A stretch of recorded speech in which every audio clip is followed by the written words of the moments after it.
Gigi! Good morning, Gigi! Gigi!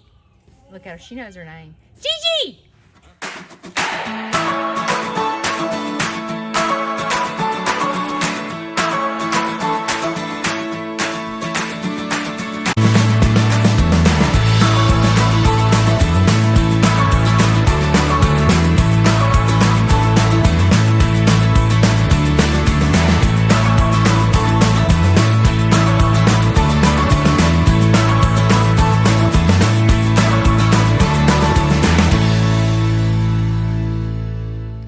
For the past week, it has rained every single day. And the week coming is gonna rain every single day. So today, there's no rain. So today is the day that I have to take advantage of cleaning. I did sleep until 7 o'clock, so that's a miracle. But the first thing that I did was clean out the duck pond. I told you guys, people have asked me to do a video on how I clean this out. It literally takes less than 10 minutes, and I'll show you why. As you see, Garth put a valve on this, so all I have to do is open up the valve at night, let it drain in the morning, come out here, scoop it out. Takes no time, and then fill it back up. So it's a pretty easy process to do. I'd much rather do this than clean out a chicken coop. Today, I've got to clean out some chicken coops. It was supposed to rain, but it's not. So anytime I have nobody come into the farm, that's the moment where I really have to focus on trying to clean up.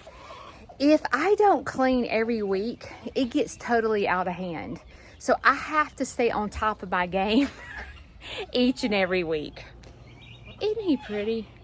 I'm just saying, is he not so pretty? His name is Henry. He has been frustrated because he has one that is broody in the coop, and the other one, you know, is raising her babies in here. So he's a bit frustrated.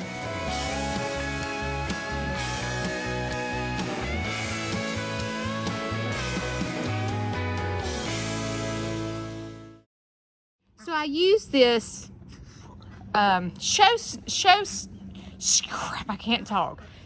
shovel, if I could talk, to scoop it out. Then I use the golf cart and this big garbage can, and I shovel the shavings from this coop into the garbage can, and then I take the golf cart and go dump it in the woods. I do want to show you this coop because I really do like this design. So you see, it has two handles, so the top door opens or the bottom door. So, Quacky Jackie's laying an egg. I'm interrupting her. So if it ever gets too hot, I can open the door like this. Also, you see, this comes off, and I can open these up to air it out. And also there's an enclosure behind here. See that door? I can close the door if it's winter time and shut this off.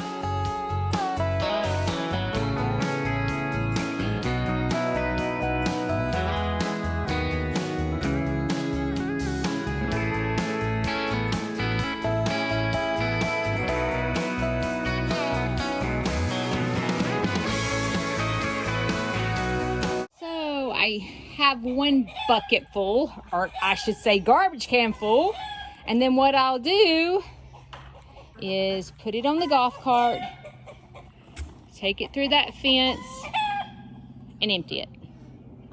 Are y'all seeing what I'm seeing? Oh no. So she's set for him. Ugh.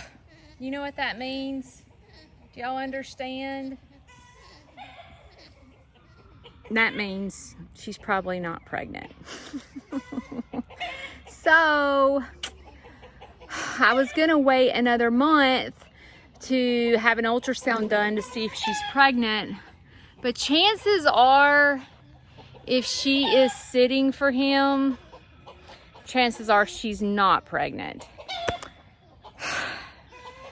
But back to the drawing board. Part of breeding animals that can be difficult is, you know, my male goat has been acting crazy, and I told you guys before that my goats are my least favorite just because the boy goes crazy when there's a girl in heat. So when I have 4 or 5 girls running around, he becomes a crazy train, right? So like, I don't really like to have intact males. It's just dangerous, okay? So I had Rio, my alpaca.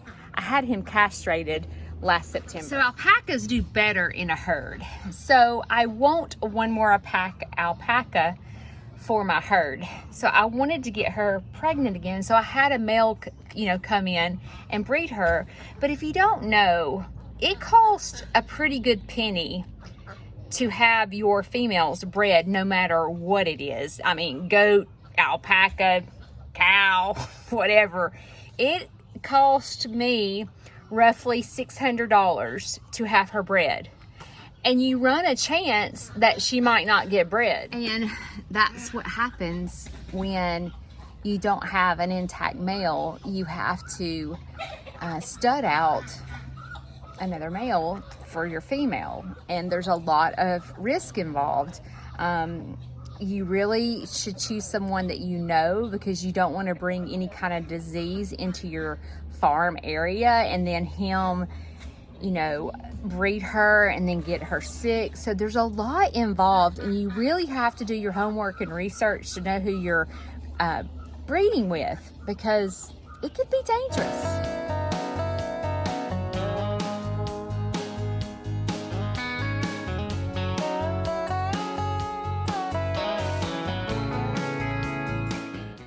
This is the first time I've ever brought a male into my farm to breed one of my females. I've always had an intact male that will breed them.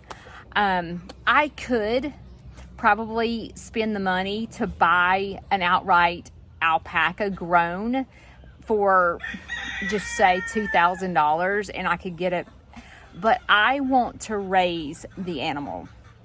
I want to experience the whole, like Tate is super tame, and it's because he doesn't know anything but me. And I want Georgia Lee to have another baby so I can hand raise it to be friendly for a petting zoo, because teaching animals to do tricks and stuff, if you get them at a young age, it is so much easier than trying to train a grown male, because it's more difficult. And if you came out here to my farm and saw Georgia Lee and Rio versus Tate, huge difference. So I want to personally raise another cria. All right, so a little bit of learning. I told you guys on a previous video that it takes 28 days for a Pekin duck to hatch, but it takes 35 days for a Muscovy duck to hatch. What happens if there's mixed breeding? So what if a Pekin duck breeds a Muscovy duck? And that has been the $1 million question that I've wanted to know. And I've asked several people, and they don't really give me a direct answer. So today, my Muscovy duck is due. Today's day 28, okay? I don't know if my male Muscovy bred her or my male Pekin bred her. So today is day 28, and we're gonna see if these ducks hatch today, or is it gonna take another 7 days? Let's go peek. You see she still needs some help. Okay, they're mean as a snake. Can I just look, baby girl? See if I feel anything. Oh my Lord, the duck eggs are under the chicken. They're nice and toasty. Okay. Okay, there's no ducks as of yet, and I don't feel any cracks. So none are pipping, but it does take a chicken and a duck to to group together and hatch duck eggs. We got some sitters today paying their rent. This little girl's fixing to pay her rent. The turkey's sitting on nothing. She's broody. The sun is out today. It is not raining. And I came to get this because once I get all the shavings out of the chicken coop, I go behind it. I'm one of those perfectionists when it comes to cleaning my coop. Like when I tell you it's clean, it is spotless clean when I clean it. So now what I do is get the scraper and I literally scrape the bottom, and I'm going to show you what I'm talking about. Hey, you see, we got a duck laying the egg, so I haven't touched her nest. But you see all this? So what I'm going to do is I'm going to scrape all this up. See it? It's like dried poop. We're going to scrape that and scrape all that out. Here we go. See all this that I scraped? And see, if I don't scrape that, it's just going to keep building. And it's going to be disgusting. So now I'm going to get the broom and sweep all this up and make sure I've scraped it all. You see, it's looking better. There's a little bit more that I need to scrape over here. See that build up right there? And see all this that I scraped? So I got to scrape a little more, still got to scrape in there. We'll get it done. Here is the floor after scraping it. Much better. I'm going to let it dry a little bit, let her finish laying. I still got to scrape this side. I don't leave anything. See how it's gotten wet over there? And that's because I left this window open last night and it rained. So I need to dry that out before I put any pine shavings on the floor, but it's looking much better.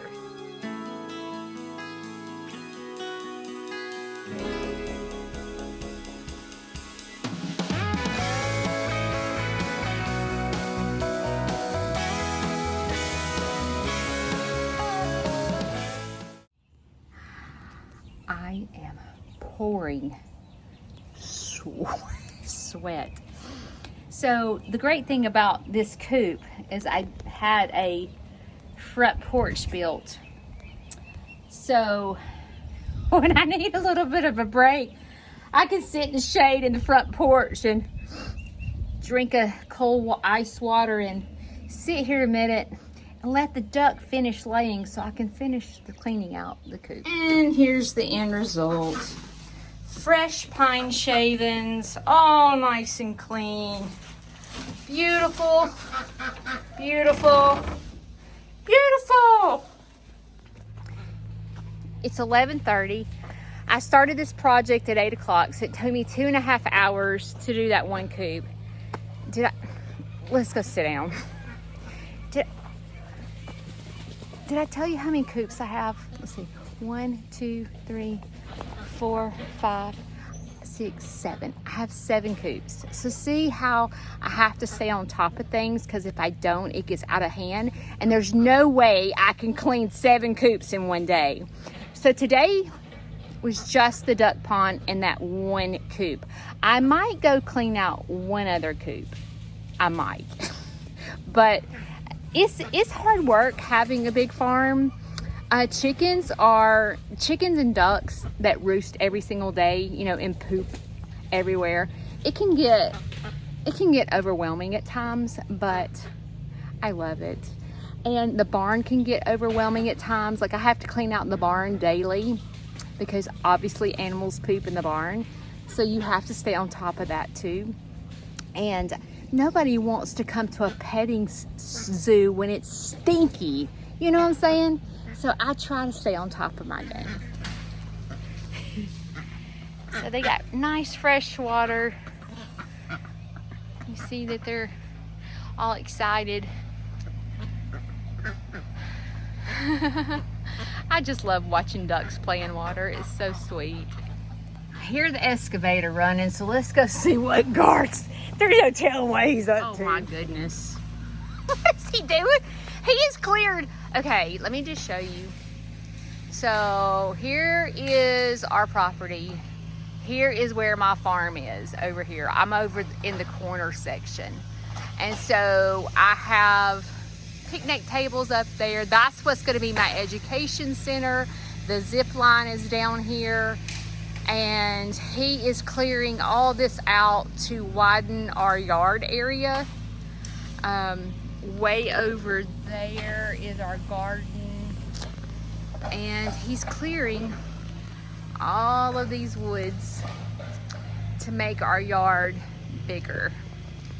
Okay, he's gonna be busy all day. That crazy peacock.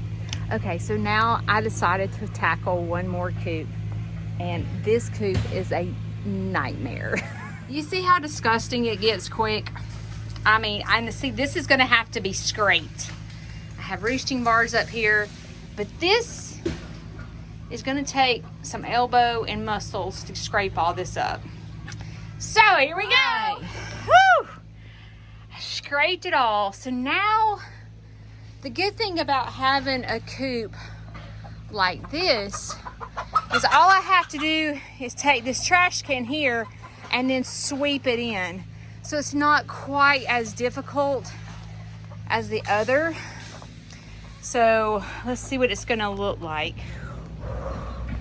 Woo. I'm burning up. Watching over Garth over there in the excavator in the air conditioning while I'm over here scraping out the coop. But doesn't it look 100% better? You see how the floor, you see why I scrape it now? I mean, it's a lot of work, but you have to scrape them. I mean, some people go, they're just a chicken. No, they're my chicken. So I scrape. I just feel like they'll be healthier. You know, and anytime you have respiratory or running around in your chickens, you have to clean out the coops. You have to. So like, it's important to keep it clean to prevent any kind of respiratory or coccidia or anything like that. And plus, during the summertime when it's really hot, if the coops are not clean, it smells like ammonia and it smells awful. All right, all nice and clean, ready for the chickens to come night. All right, now I gotta go dump these shavings back into the woods, close it up, and decide if I'm gonna go to another coop. It's awfully hot out here, but we could be in the middle of July or August. It's getting in my eyes sweat.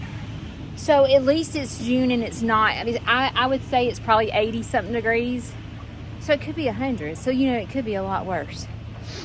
So I think I'll go wash my hands, take a little bit of a break, eat a piece of watermelon, drink some fluids, and I'll probably go back out. Are y'all ready for this? I cleaned out every one of the coops today. So now I went and took a shower, washed my hair, scrubbed my fingernails, my body, because I had chicken grossness all over me. And I'm just resting for a minute because let's see what time it is. I have to go put the animals to bed here in about an hour. So I'm taking this moment just to think about this week, the goals I've got to meet this week, and how I can make a difference in someone's life this week. And I have a lot going on. I have 3 field trips. So I'm just going to sit here and reflect on what I need to do this week. But thanks for joining me and cleaning my coop. You know, it's so much better when people clean it with me. So thanks for joining me.